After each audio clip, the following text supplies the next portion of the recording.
Every file has a story. Some were never meant to be found.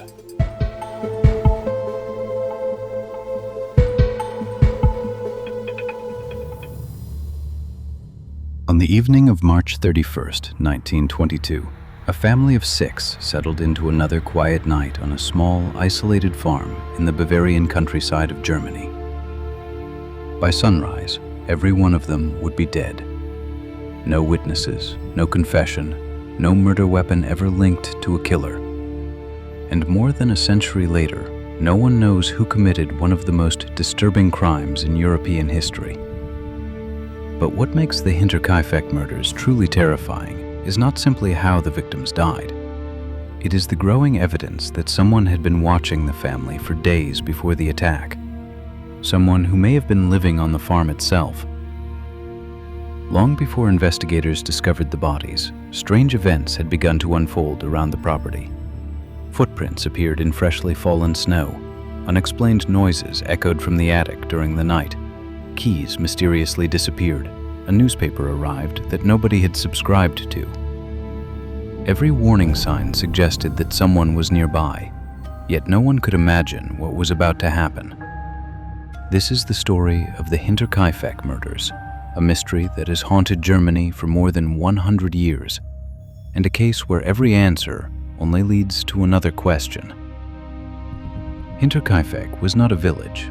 It was a lonely farm located about 70 kilometers north of Munich, surrounded by forests and open farmland.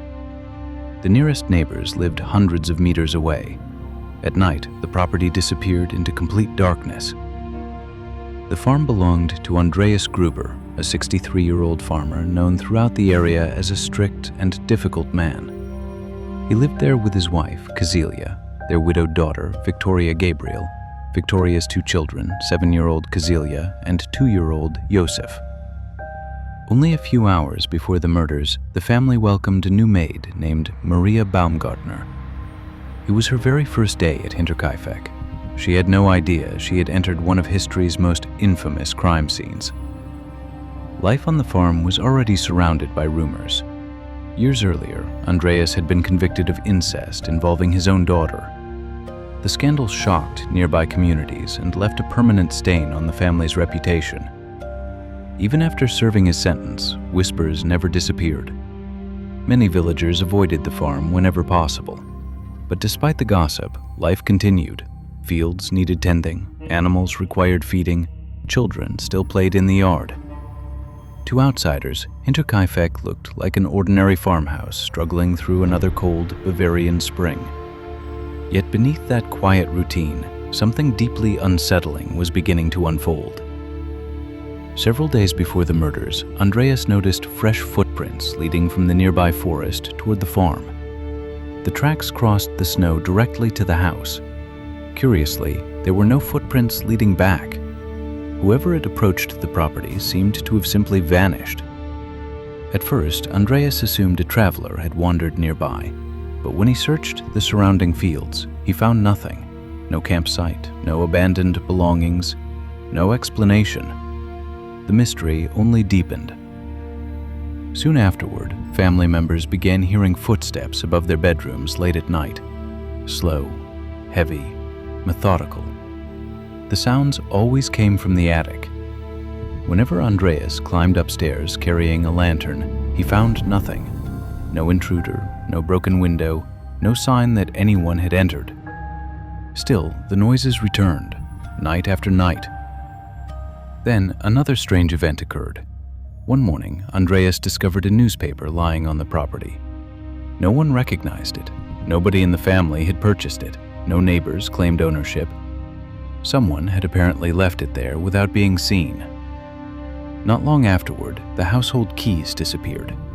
The family searched everywhere. They never found them. As these incidents accumulated, Andreas became convinced someone was watching the farm. He mentioned his concerns to neighbors. Some reportedly advised him to notify the authorities. Others dismissed the stories as imagination. After all, isolated farms often produced strange sounds. Old wooden buildings creaked, animals moved through the walls, wind swept across empty attics. Perhaps there was nothing unusual at all. Or perhaps every strange event was part of something far more sinister. No one knows whether Andreas ever realized how close danger truly was, because within days, the nightmare began.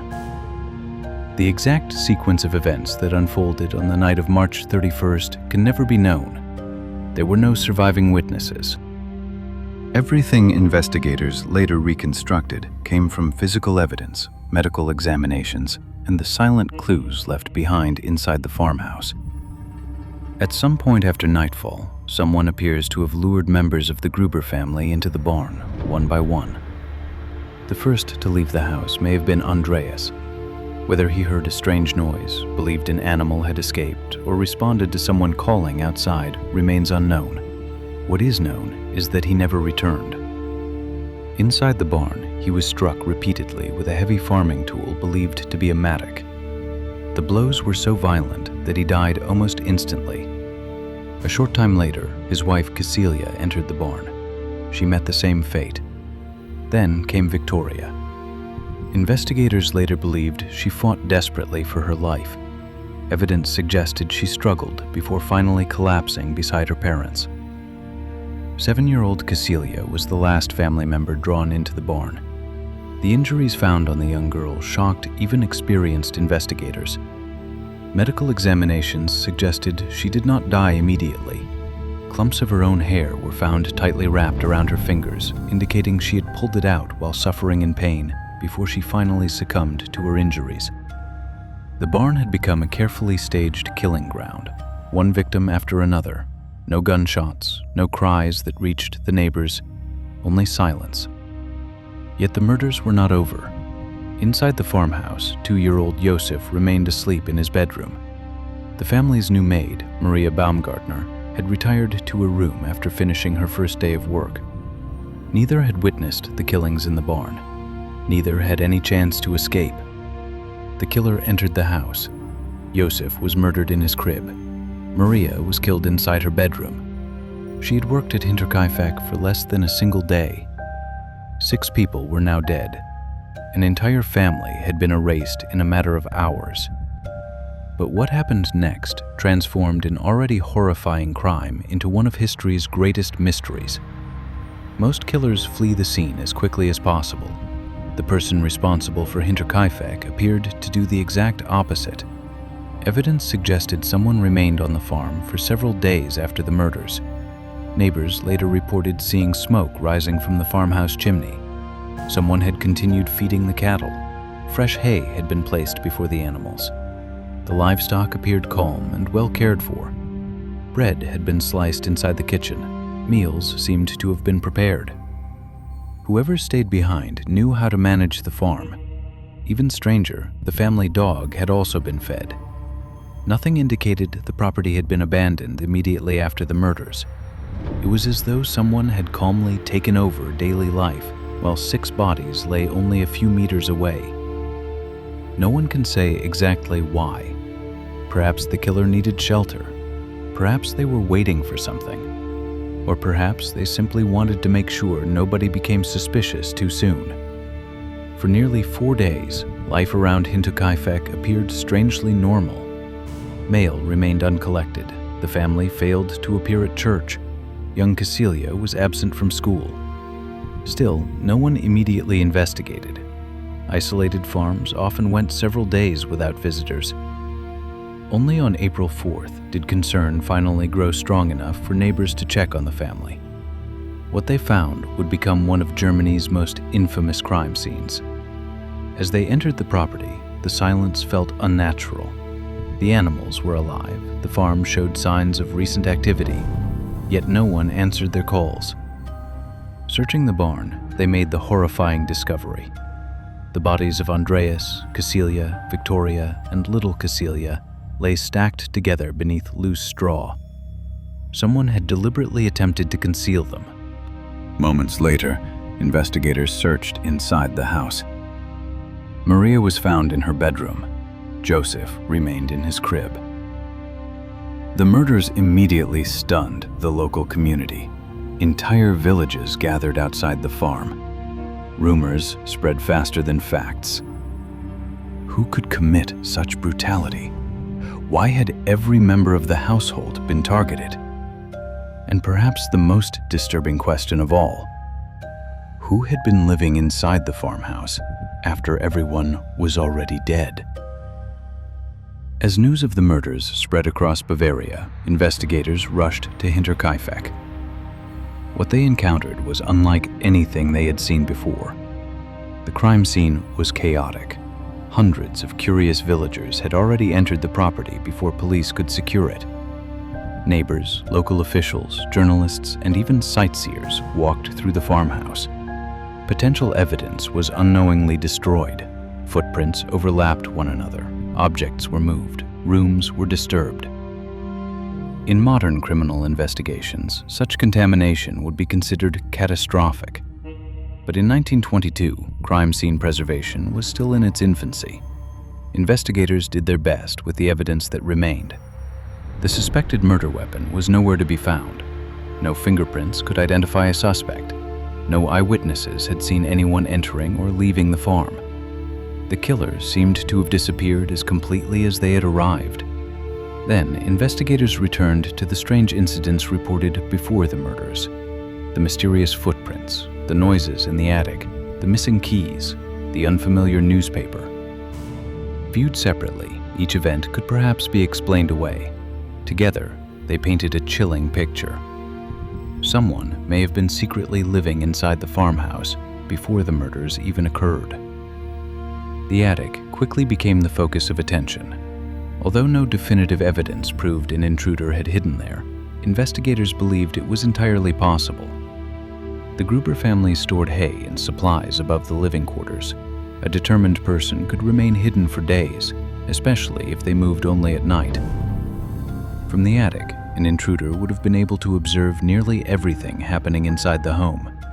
The family's daily routine, their conversations, their habits, their sleeping arrangements. If the theory was true, the killer had not chosen the victims randomly. Every movement may have been carefully planned long before the first attack. Yet another mystery emerged. Why was there no sign of forced entry? Doors appeared intact. Windows showed no obvious damage. If someone had entered the house, how had they done it? Some investigators believed the missing keys provided the answer. If the intruder had stolen them days earlier, entering the farmhouse would have been effortless. Others argued that the killer may never have needed to break in at all. Perhaps they were someone the family already knew. Someone who could approach the property without raising suspicion. The investigation quickly expanded beyond the farm. Police interviewed neighbors, laborers, traveling merchants, relatives, and former employees. Dozens of people came under suspicion. Some provided convincing alibis. Others gave conflicting statements. Several behaved strangely during questioning. Yet none could be conclusively linked to the murders. Over the following decades, more than 100 suspects would be investigated. Some historians believe the true number exceeded 200. Still, not a single person was ever charged. One suspect attracted particular attention. Lorenz Schlittenbauer, a nearby farmer, had once shared a close relationship with Victoria Gabriel.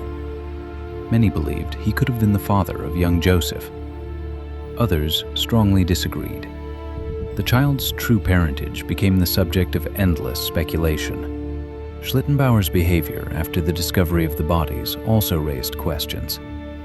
Witnesses claimed he appeared unusually calm. Some said he moved through the farmhouse with surprising confidence, even opening doors that others feared to touch. Supporters argued he simply knew the layout of the farm. Critics believed he behaved like someone already familiar with the crime scene. Despite years of suspicion, investigators never found enough evidence to prosecute him. To this day, historians remain divided. Was Lorenz Schlittenbauer an innocent man unfairly haunted by rumor? Or was he the closest authorities ever came to identifying the killer? No one can say with certainty. And he was only one of many names connected to the case. As the investigation continued, every new theory seemed to answer one question while creating several more. The deeper detectives looked into Hinterkaifeck, the darker the mystery became. As the years passed, the Hinterkaifeck murders slowly transformed from a criminal investigation into one of Europe's greatest unsolved mysteries. Without arrests or definitive evidence, speculation filled the silence left behind by the case. Some believed the murders were driven by revenge, others suspected greed. A few argued that the family had become victims of a deeply personal conflict that outsiders never fully understood. One of the earliest theories focused on Andreas Gruber himself. His reputation had earned him few friends. He was known as an authoritarian and often difficult man. His conviction for incest had shocked the surrounding villages and permanently damaged the family's standing. Some investigators believed that hidden resentments may have grown into murderous hatred. But despite widespread suspicion, no evidence ever identified anyone seeking revenge. Another theory centered on inheritance. Although Hinterkaifeck was not a wealthy estate, the farm represented valuable land in rural Bavaria. Could someone have hoped to gain financially from the deaths? Again, investigators found no convincing proof. No inheritance dispute explained the extraordinary violence or the strange behavior after the murders. Then there was the possibility of a robbery. At first glance, this seemed reasonable. Isolated farms occasionally became targets for criminals. But the evidence told a different story. Money and valuable possessions remained inside the farmhouse. Nothing suggested the killer had searched for wealth. If robbery had been the motive, it had failed completely. Some researchers proposed that the murders were committed by a wandering drifter. Post-war Germany was filled with displaced soldiers, unemployed laborers, and people struggling to survive after the First World War. An unknown traveler might have stumbled upon the farm. Yet this theory struggled to explain the strange events before the murders. The footprints, the attic noises, the missing keys, the careful feeding of livestock afterward. These details suggested planning rather than chance. Another possibility pointed toward someone with intimate knowledge of farming. The animals remained healthy, the barn was maintained. The daily routine continued almost normally after the killings. Whoever stayed behind appeared comfortable performing agricultural work. That narrowed the field considerably. Perhaps the killer had once worked on the property. Perhaps they had grown up on a nearby farm. Or perhaps they had spent enough time secretly observing the family to imitate their routine. Over the decades, countless books, documentaries, and independent investigations have introduced new suspects. Some accused neighbors, others blamed relatives. Several theories even suggested multiple killers working together. Each explanation solved certain pieces of the puzzle. None solved all of them. Modern forensic experts have also revisited the evidence. Unfortunately, many crucial exhibits have been lost over the past century. Some physical evidence disappeared during the Second World War. Other records were destroyed or deteriorated with time. What remains today is only a fraction of the original investigation. Several attempts have been made to identify the killer using modern criminal profiling. One university project even reviewed historical documents and concluded that investigators likely questioned the correct suspect decades earlier. The identity was intentionally withheld out of respect for surviving descendants. Without physical evidence, however, the conclusion remains only an informed opinion rather than a proven fact. And so, the official case remains unsolved. Perhaps the greatest mystery is not who committed the murders. It is how someone could prepare so carefully, kill 6 people, live among the victims for days, and then vanish forever without leaving behind a single answer. More than 100 years have passed since that cold spring night in Bavaria. The Hinterkaifeck farmhouse no longer exists. It was demolished just 1 year after the murders. A new building now stands nearby, while the original crime scene has disappeared from the landscape. But the questions remain. Who walked through the snow toward the farm? Who listened from the attic in the darkness? Who fed the animals after the murders? And who left without ever being seen again? Some mysteries fade as time passes. Others grow even more unsettling. The Hinterkaifeck murders belong firmly to the second kind, because sometimes the most terrifying crimes are not the ones we can explain. They are the ones that leave us wondering whether the truth was always hiding just beyond our reach. And perhaps it still is.